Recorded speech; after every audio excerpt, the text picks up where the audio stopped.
tikuthokozani chifukwa chokhala naye kufika tsiku la lero. We thank you for your mercies. Tikuthokozani chifukwa cha zifundo zanu. We thank you for your grace. Chifukwa cha chisomo chanu. We thank you for your anointing. Komanso kudzodza kwanu. Thank you, Holy Father, Zikomo Atate woyera.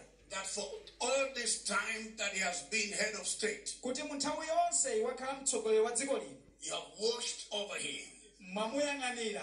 You've not allowed him to be prey to the teeth of the enemy. Simunamulole kuti akhale ndiwo kukamo kwa mdani. You have surrounded him with your protection. Mwamuzungulira ndi chitetezo chanu. You have protected his food. Mwateteza chakudya chake. You have protected the water he has drunk. Mwateteza madzi amene amamwa. You have protected him in all his movements. Mwateteza nkhale m'mayendedwe awo onse. Father, to you be the praise. Atate kwani kukhale matamando. To you be the glory. Kwani kukhale ulemerero. We celebrate you. Ife tikukunyadirani. We give you thanks. Tikukutamandani. We give you adoration. Tikukukomerani.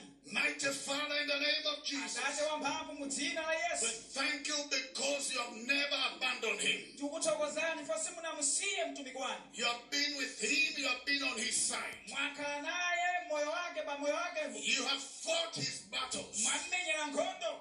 And you continue fighting his battles. Ndipo mukupitiriza kummenyera nkhondo. To you be the praise. Kwani kukhale matamando. To you be the glory. Kwani kukhale ulemerero. To you be the honor. Kwani kukhale ulemu. Thank you for giving him the best of health. Zikomo chifukwa cha kumpatsa thanzi Thank labwino. you for the wisdom you have granted him. Zikomo chifukwa cha nzeru imene mwampatsa. Thank you for protecting him from all the enemies and the wicked. Zikomo chifukwa cha kumuteteza kwa adani ndi anthu onse oyipa. Now this time, Lord, Pa nthawi ino Ambuye.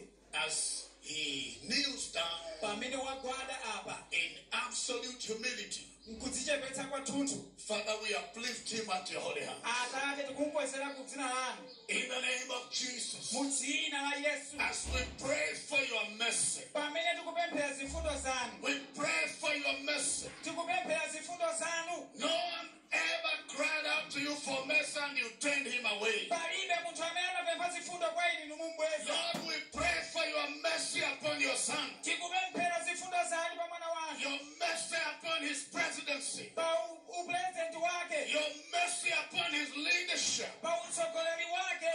May your glory be revealed Ulemerero wanu uonekere. as he continues to lead this country. Pamene akupitira kutsogolera dziko We lino. pray, may you go ahead of him. Tikupemphera kuti mupite patsogolo May you pake. clear obstacles in his way. Zotsani zotchinga mu njira In yake. the mighty name of Jesus, Dzina la mphamvu la Yesu. we declare this hour Tikulengeza mu nthawi that ino. no weapon fashioned against him shall prosper. China choswidwa chikapindula. In the name of Mu Jesus, dzina la Yesu. just as it was with Job,